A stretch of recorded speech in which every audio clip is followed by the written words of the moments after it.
लेकिन अजय वर्मा जी, इस ताजपोशी में कांग्रेस के लिए भी तो एक बड़ा मकसद, बड़ा एक मैसेज छिपा हुआ है।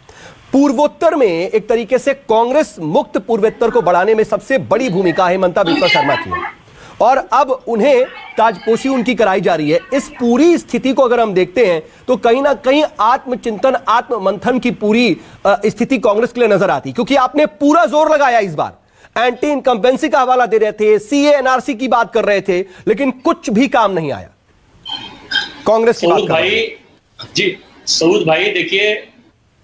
हम लोग राहुल जी के नेतृत्व में, सोनिया जी के नेतृत्व में, प्रियंका जी के नेतृत्व में पूरी तरह से पूरे हिंदुस्तान में मजबूती से लड़ रहे थे। लेकिन चूंकि हमारी प्राथमिकता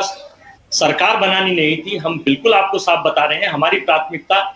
कोविड से जो हिंदुस्तान के हालात खराब थे, हमारी कोशिश थी कि किस तरह से देश को इससे बचाया जाए। नहीं अजय वर्मा जी, मुझे लगता है कि ये जो तर्क है ये बहुत ज्यादा रिलायबल इस वक्त नहीं होता है, क्योंकि आपको भी पता है कि उस वक्त सेकेंड वेव इतनी चरम पर रही थी, इतनी बेतहाशा मौतें नहीं हो रही थी, इतने बेतहाशा मामले नहीं आ रहे थे। और आपके कौन से लीडर हैं, चाहे वो प्रियंका गांधी हो, चाहे वो भूपेश बघेल हो, कौन है जो बड़ी मीटिंग्स नहीं कर रहे थे, बड़ी रैलियां नहीं कर रहे थे और वहां का दौरा नहीं कर रहे थे? मैं पूरी कर दूं, मैं आपको वही बताने जा रहा हूं कि हमारी प्राथमिकता वो थी।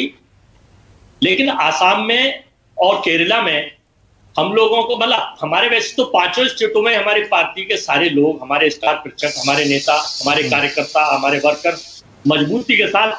देश की सरकार के जो फेल्योरिटी थी, देश की सरकार जिस चीज पे फेल हुई, चाहे वो महंगाई का मुद्दा हो, रोजगार का मुद्दा हो, कोविड में फेलियर हो, हम लड़ रहे थे, हम बता रहे थे। आसाम में प्रियंका जी की, राहुल जी की अच्छी रैलियां हुई, सारी चीजें बनी। लेकिन चूंकि आसाम में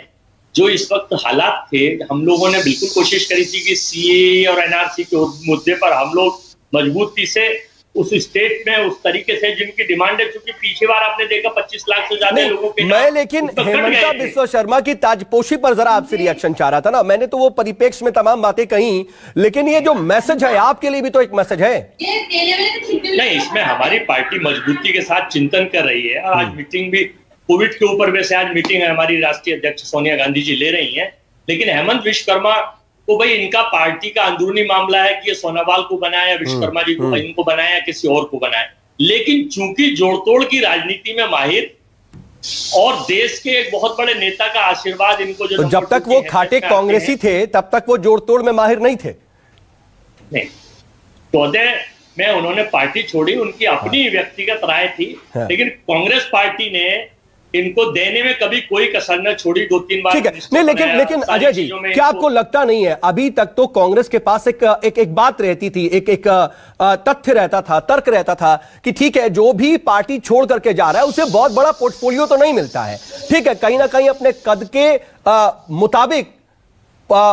पद नहीं मिलता है, लेकिन अब कम से कम अगर हेमंत बिस्वा शर्मा मुख्यमंत्री बनते हैं असम के, तो यह भी तो कहा जा सकता है, और वो नेता भी ये कहेंगे कि देखिए, अगर हम वहां काम करते हैं, वहां पर मजबूती से अपने आप को स्थापित करते हैं, तो हमें भी, हमारे पर भी भरोसा जताया जा सकता है, हमें भी मौका दिया जा सकता है। अब आप सब जानते तो हैं कि बीजेपी में किस तरह की पॉलिटिकल एंगल पे चर्चा परिचर्चा होती है। वहां केवल 2 लोगों की चलती है, उसमें से भी एक मैन है, क्योंकि वहां पार्टी विशेष नहीं है, वहां व्यक्ति विशेष है। जहां व्यक्ति विशेष होता है वहां किसी को, ये बात तो सर आपके लिए हमेशा कही जाती रही ना। नहीं, हमारे यहाँ नहीं है ये चीजें। वहां जहां व्यक्तित्व बड़ा हो जाता है, पार्टी छोटी हो जाती है। और आज बीजेपी में व्यक्तित्व बड़ा है, पूरे देश में पार्टी बहुत छोटी हो गई है। पहचान अगर है तो व्यक्तित्व के नाम